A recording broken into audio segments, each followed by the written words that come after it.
émission spéciale. Hip House Music Master et Studio My Sound s'associent pour le live. We're bringing it to you live, right here. Master. Bonsoir tout le monde, merci d'avoir choisi Master, la seule radio urbaine électro de France. Je m'appelle Ethan et avec moi Tristan Garner dans les studios. Salut Ethan, comment ça va? Super content de te voir ici dans ces magnifiques studios, Studio My Sound à Montrabé exactement. Encore l'honneur de nous accueillir ici pour ton interview. Interview parce qu'il s'est passé beaucoup de choses, il se passe beaucoup de choses pour toi. Précédent album, alors Computer Core qui mêlait l'homme à la machine avec des sons plus denses, électro-dub, vraiment dubstep même, on peut le dire, électro-punk, hein, vraiment. Ouais, complètement électro-punk. Il était vénère. Hein, énervé, ouais, c'était une vision de la machine et de l'homme assez froide et dure. Ouais. J'avais des choses à dire. Depuis le 12 mai de cette année 2023, est disponible The Shape of Wind. Autre style où cette fois la machine a disparu, il ne reste que l'homme et surtout la nature. La nature, c'est effectivement. Ça. Comment tu définis le style de ce nouvel album ? Alors, c'est un nouvel album, donc avec une nouvelle histoire, une nouvelle temporalité, des nouveaux personnages. Parce que je suis très comme ça, moi j'écris un peu des films, à chaque fois j'écris des albums. Donc c'est un album qui est très froid, qui reste très mélodique mais très froid, qui se passe entre la Scandinavie et le Nord en fait, quelque chose de très polaire. Et j'ai décidé vraiment d'enlever l'homme de l'équation. On focalise vraiment sur la nature cette fois-ci. Et c'est une vraie ode à la nature, au paysage, aux animaux, quelque chose de très, à la fois entre la mélancolie et voilà, quelque chose de très beau. Parce que Tristan Garner est mélancolique, il revendique la nature, écologiste peut-être aussi. Alors c'est pas un album qui est politique, c'est un album dédié à la nature. J'ai pas de leçons à donner aux gens, mais voilà. Mais c'est important de le rappeler. C'est un album qui est dédié à la beauté de la nature. Pourquoi ce virage ? Parce que j'avais plus grand chose à dire en électronique, il faut le dire. Ça faisait 10 ans que j'étais dans ce milieu-là. Et le fait d'avoir enlevé le côté clubbing de ma musique, ça m'a ouvert une porte incroyable en termes d'inspiration. Et cet album-là, on peut à la fois l'écouter en dansant, mais aussi on peut l'écouter posé chez soi. Donc c'est un album assez crossover, avec des grosses influences entre l'ambiance, le breakbeat, l'électronica. Et j'avais besoin de ça, j'avais besoin d'écrire autre chose. Et ça a été un soulagement pas possible de pouvoir faire autre chose que du clubbing. Donc, voilà. Et c'est vrai parce que pour ceux qui ne te connaissent pas, pour ceux qui étaient dans une grotte les 20 dernières années, tu as écumé les festivals, les clubs. C'était vraiment sur une période très progressive, très électronique. Oui, on t'avait fait le tour déjà en 2015, tu avais abordé ce sujet, il me semble, où tu en avais aussi eu assez de ce cycle très électro. Alors, dans quel état d'esprit on est au moment de la création ? Est-ce que ça faisait longtemps que tu avais ce projet ? Alors cet album-là, son nouvel album, il est assez important, il est marrant dans la construction, puisque avant d'avoir le son, j'avais l'image. C'est-à-dire que j'ai commencé un gros travail qui a duré 1 an de recherche visuelle sur les couleurs déjà. Donc je savais que je voulais partir vers un bleu très froid comme on a dit. Je me suis mis ensuite en relation avec des réalisateurs qui m'ont envoyé des images. Et il y a eu un travail vraiment d'1 an de recherche, de montage, de ça c'est bien, ça c'est pas bien. Bah tiens, on va sélectionner des plans de forêt, des plans de mer, des plans d'Islande. Et une fois que j'avais l'histoire, en fait, une fois que j'avais le film sur 1 heure, j'ai décidé de composer la bande son. Donc il y a eu l'image avant le son. Et une fois que j'avais l'image, ça a été très rapide. On a construit un truc, voilà. Alors tu avais l'image avant le son. Tu fais partie des gens qui associent le son avec une couleur, c'est la synesthésie. Oui, synesthésie, c'est ça ce qui est incroyable. Il y a des gens qui associent par exemple la musique à des odeurs. Moi c'est la couleur. Tu vois, à chaque fois que je compose des trucs, j'ai des flashs, mais vraiment lumineux dans la tête. C'est vrai, hein, ouais, c'est incroyable. Et mais ça arrive à plein de gens. Hein. Et là, cet album est très bleu, voilà, bleu, pastel. L'autre album, par exemple sur Computer Core, était très rouge. À fond, ouais. Alors j'ai vu aussi un truc assez incroyable sur les titres chaque titre représente un univers naturel bien particulier. Alors ce qui m'a surpris, c'est le nom que tu as donné au morceau qui colle parfaitement bien. Ah, c'est gentil, merci. Est-ce que tu fais tes morceaux ? Alors quand tu fais tes morceaux, est-ce que tu as déjà le titre ? Bon, tu as déjà l'image, mais est-ce que tu as déjà aussi le titre, par exemple Terre, ou voilà, tu dis voilà, je vais. Tu vas rire, mais c'est comme j'ai un carnet chez moi avec des centaines de noms. Et ensuite, je me dis, bah tiens, ça c'est ça en fait. Ça c'est ce morceau-là. Tu vois, quand j'ai écrit Terra c'est un morceau que j'ai en tête depuis des années, et il traîne dans mon disque dur, et je dis ah bah ça c'est Terra en fait, tu vois, et j'arrive à faire des associations un peu comme au puzzle, j'arrive à mettre des noms après aux morceaux, mais vraiment instinctivement. Hein. Alors ça c'est assez incroyable. Alors pour les DJ producteurs hein, qui nous écoutent, pour ceux qui veulent aussi se lancer, ça c'est la partie un peu technique de cet album. Hein.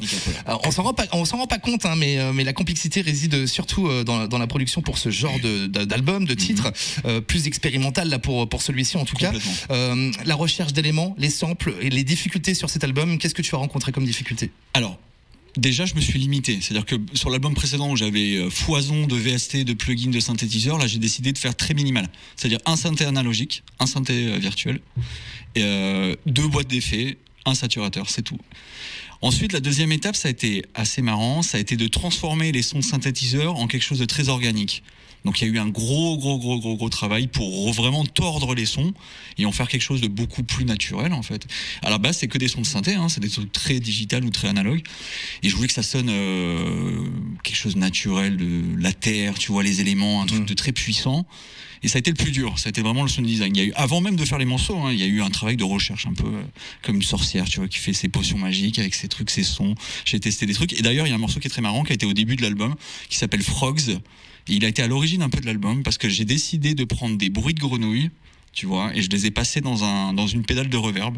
Ça donnait un son, ah c'est pas mal ça. Et je l'ai passé ensuite dans une pédale de délai, puis dans un saturateur, et ainsi de suite, jusqu'à se trouver un son complètement fou qui a donné le morceau Frogs qui est sur l'album. Et à la base, c'est juste des samples de grenouilles qui ont été synthétisés. C'est génial. Ouais, c'est marrant. Alors, parce que tu as une école aussi du côté de Nice, on peut dire école ou J'ai une. Non, c'est plutôt un studio de production. De studio de production où tu apprends ça aux gens, comment ressampler des. C'est ça, ouais, j'essaie de. Le sound design, c'est très important, ça permet de définir sa touche en fait, pour pas être comme tout le monde. On n'a pas envie de sonner comme Fischer, on n'a pas envie de sonner comme tout le monde en fait, tu vois. Donc j'apprends à mes élèves à avoir leur propre sound design et ce qui fait la force des productions. L'endroit parfait pour écouter cet album? En extérieur, évidemment, en extérieur dans des grandes plaines ou en Islande, si vous partez, surtout en extérieur, vraiment, dans des plaines paisibles, quelque chose de... T'as déjà mixé en Islande?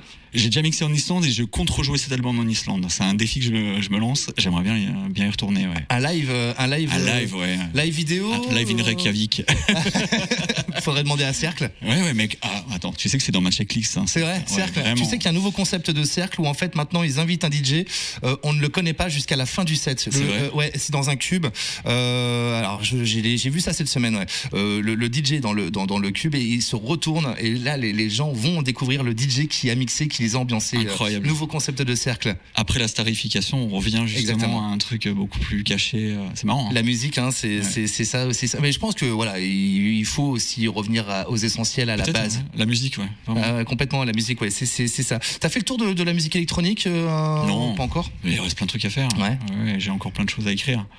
Justement, le cinéma, c'est un truc que j'ai pas fait. Ouais. Justement, oui, c'est vrai que c'est très cinématographique. Ouais. Hein. Ouais. C'est quand on écoute ton album. D'ailleurs, tu vas le mixer en live là, dans quelques minutes. Ici sur Master, c'est très cinématographique, bande de film. Alors je sais pas comment on appelle ça. Oui, c'est entre du trailer, de la bande son de film, du score. Voilà, ça s'appelle comme ça, du score. Du score. Ouais.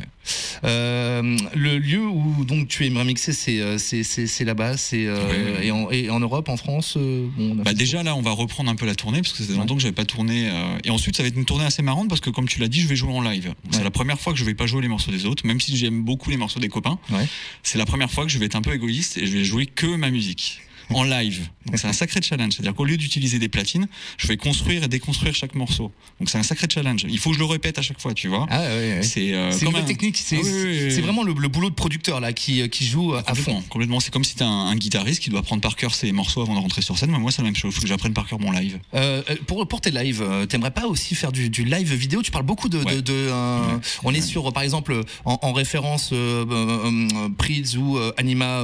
Ce sont des choses que tu pourrais faire. Complètement, je pense qu'Anima il a un peu rebattu les cartes avec la dimension colossale de son projet et forcément c'est un truc que je voudrais faire, mais pas forcément dans la 3D, tu vois, quelque chose, utiliser les vidéos que j'ai en ce moment, des vidéos de nature, parce que je trouve que la nature est belle, on n'a pas besoin de faire de la 3D forcément, on a besoin juste d'aller shooter dans des paysages et ça suffit amplement pour mon projet.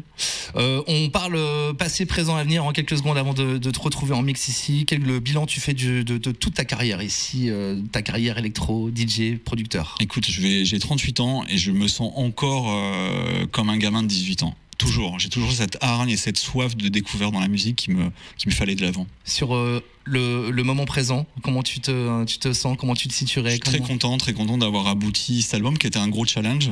C'était pas donné parce qu'après la sortie de mon précédent album, j'avais plus grand chose à dire et finalement ça m'a relancé un peu dans ma carrière, on va le dire.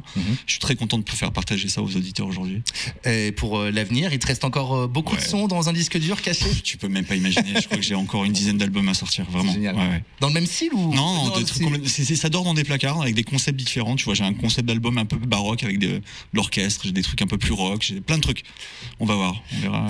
Tu suis un petit peu la nouvelle scène française, les nouveaux DJ, les nouveaux talents? Je suis de loin, mais je suis toujours. J'aime beaucoup c'est des potes maintenant, Tony Romera, sa clique et tout. Ça, c'est des potes aussi sur Master avec. Ah non, mais ça c'est incroyable. Tony Romera. Je suis très fier de lui parce que tu sais que je l'avais signé sur mon label en 2010. Incroyable. Et j'avais un petit label qui s'appelle Extra Life. Il avait sorti un morceau qui s'appelait Mad en 2010 et aujourd'hui il a une carrière fulgurante et je suis très très fier de lui aujourd'hui. Il a une bonne team de gens, de producteurs un peu geeks et c'est les personnages que j'aime bien. Tu vois, puis passionné, à fond, et on remercie, on refait un coucou à toute l'équipe de Sans Merci, justement. D'ailleurs, en parlant de ça, nouvelle édition, alors pas Sans Merci, mais c'est les potes de Tony Romera et de la team Sans Merci. Ici à Toulouse, on a un squad, duo de DJ toulousains qui organise des soirées matière grise. Alors on est plus sur de la bass music en tout cas, et la nouvelle édition c'est le 23 juin au Rex de Toulouse avec Master, et bien sûr on aura vos invitations à vous offrir. Tristan Garner, j'étais très content de faire cette interview avec toi, de te recevoir ici dans les studios. On est parti pour un petit mix. Alors le mix, concrètement, est-ce que tu continues de mixer en club ou pas encore? Si le format s'adapte, ouais, carrément. Mais j'aimerais bien jouer un peu ma musique, faire découvrir ça en club, avec grand plaisir. Sur là, le set, comment tu alors il y a des sons de ton nouvel album. Est-ce qu'on va repartir aussi sur je vous ai concocté un truc un peu marrant entre mon album et j'ai fait pas mal de petits remixes un peu exclusifs où vous allez écouter ça. Entre progressifs, ça va rappeler des souvenirs à ceux qui ont kiffé Give Love il y a une vingtaine d'années. J'aurais fait des petites références à des petits clins d'œil à des remixes, voilà. Ça c'est cool. On en a pas parlé, on est à Toulouse aussi. T'as mixé au Festival Inox à l'époque? Ouais, j'ai mixé à l'Inox. Tu te rends compte, j'étais sur l'affiche avec David Guetta et tout. C'était incroyable. Festival Inox, c'est des bons souvenirs. Tristan Garner mix ici sur Master, la seule radio urbaine électro de France. C'est à l'occasion de la sortie de son nouvel album The Shape of Wind. C'est dispo depuis le 12 mai. Dispo en physique, en vinyle? Alors le vinyle arrive cet été, mais c'est déjà disponible en digital. En digital, voilà. Non, mais il y a une édition vinyle. Oui, il y a une édition vinyle collector qui arrive cet été. Ah bah voilà, on vous met toutes les infos sur le site. Il y aura un vinyle sûrement pour Master FM. Ah ça j'adore. Merci beaucoup. Tristan Garner en live maintenant sur Master. Merci Ethan, ciao. Émission spéciale Hip House Music. Master et Studio My Sound s'associent pour le live. We're bringing it to you live right here. Let's go. Master.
Baby,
émission spéciale. Hip House Music Master et Studio My Sound s'associent pour le live. We're bringing it to you live, right here. Master. Merci Tristan de nous avoir fait l'honneur de mixer ici sur Master. Merci Master FM, c'était un plaisir, vraiment. J'espère que tu as pris du plaisir. C'était cool, hein, on a joué plein de trucs cool. Incroyable. Partie de ton nouvel album et ensuite on est parti sur du club. Il y a eu de l'exclu là. Hein. Il y a eu de l'exclu. Des pépites. Beaucoup d'ID. Beaucoup d'ID, beaucoup de remix que je joue dans mon nouveau live. Ouais. Et je voulais les partager avec Master FM. Bah, merci beaucoup, merci aussi pour les auditeurs, ça fait très plaisir. On te retrouve très bientôt. Très bientôt. Eh ben merci beaucoup. Peut-être cet été une date à Toulouse, peut-être de prévu. J'espère bien. On va voir. Coucou. Salut à la team de Tristan Garner. Voilà, le message est passé. Merci à vous tous. On se retrouve très bientôt pour un nouveau live avec un nouvel artiste ici sur Master.